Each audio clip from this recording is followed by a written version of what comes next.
नमस्कार दोस्तों, हिमाचल प्रदेश में विधानसभा चुनाव के लिए प्रचार अभियान चरम पर है। लोगों के मुद्दे और राजनीतिक दलों के वादे संकल्प पत्र और वचन पत्रों के रूप में वादी की ठंडी हवाओं में तैर रही हैं। साथ ही नेताओं की जुमलेबाजी चुनावी फिजा को रंगीन बना रही है। राजनीतिक माहौल पूरी तरह गर्म है, लेकिन प्रदेश का मतदाता शांति के साथ नेताओं की सभाओं में शिरकत करके उन्हें सुन और गुन रहा है। कई बार तो ऐसा भी होता है कि एक पार्टी का नेता जनसभा को संबोधित कर रहा होता है तो दूसरी पार्टी का उम्मीदवार शांति से सुन रहा होता है। जब वह अपनी बात पूरी करके हटता है तो इंतजार कर रहा दूसरा उम्मीदवार वहां जमा लोगों को संबोधित करता है। सब कुछ बड़ी शांति के साथ चल रहा है। इस तरह के संयोग हिंदी पट्टी के राज्यों में हो जाए तो एक दूसरे के समर्थकों के बीच मारपीट होना लाजमी है। इसलिए अन्य प्रदेशों की अपेक्षा हिमाचल के मतदाता को राजनीतिक तौर पर ज़्यादा सजग और समझदार माना जाता है।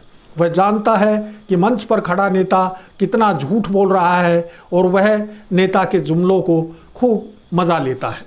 सही मायने में देखा जाए तो देवभूमि हिमाचल में मुद्दों की राजनीति होती है।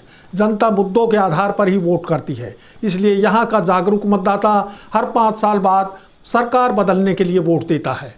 इसी को लेकर प्रधानमंत्री नरेंद्र मोदी को नारा देना पड़ा कि इस बार हिमाचल के लोग सरकार बदलने के लिए नहीं, रिवाज बदलने के लिए वोट देंगे।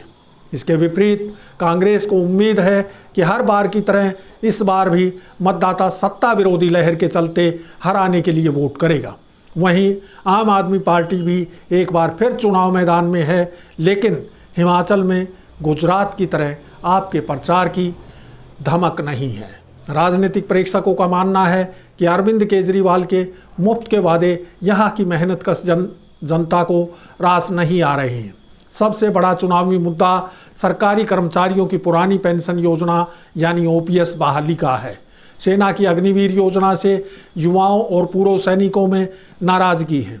बढ़ती बेरोजगारी बहुत बड़ा मुद्दा है। महंगाई से हर आदमी परेशान है। इस दिशा में मौजूदा राज्य सरकार विफल रही है। फूड प्रोसेसिंग प्लांट्स लगाने और कोल्ड स्टोरेज बनाने के वादे जयराम ठाकुर सरकार ने पूरे नहीं किए। इसके अलावा फलों की पैकेजिंग की समस्या भी नहीं सुलझी है। कुल्लू के आलू उगाने वाले किसान भी ट्रांसपोर्टेशन की दिक्कतों से परेशान है। इस तरह के तमाम पहले वाले वादे बीजेपी ने पूरे नहीं किए। वहीं इस बार के संकल्प पत्र में बीजेपी ने कांग्रेस के 10 वादों के मुकाबले 11 नए वादे किए हैं। इनमें से ज़्यादातर का कोई औचित्य प्रदेश की जनता के लिए नहीं है। विकास के मामले में भी डबल इंजन की सरकार की कोई बड़ी उपलब्धि नहीं है। ठीक चुनाव से पहले प्रधानमंत्री ने कुछ परियोजनाओं का उद्घाटन और शिलान्यास जरूर किया है। प्रदेश में महिला मतदाताओं की संख्या ज़्यादा है और मतदान करने में भी वे आगे हैं। भले ही प्रदेश की राजनीति में महिलाओं की भागीदारी नाम मात्र की हो, लेकिन चुनाव की दिशा वे ही तय करती हैं। वे अपने अधिकारों के प्रति जागरूक भी हैं। इसलिए कांग्रेस और आप दोनों ही महिला वोटरों को रिझाने की कोशिश कर रही हैं। वहीं भाजपा केवल धर्म के नाम पर महिलाओं के साथ पुरुषों के वोट भी बटोरना चाहती है। प्रदेश में हिंदू और ईसाई वोटरों की संख्या बेहद कम है। इसलिए हिंदुत्व और समान नागरिक संहिता के मुद्दे यहाँ कारगर नहीं हैं। बीजेपी अब पूरी तरह नरेंद्र मोदी के नाम के सहारे पर है।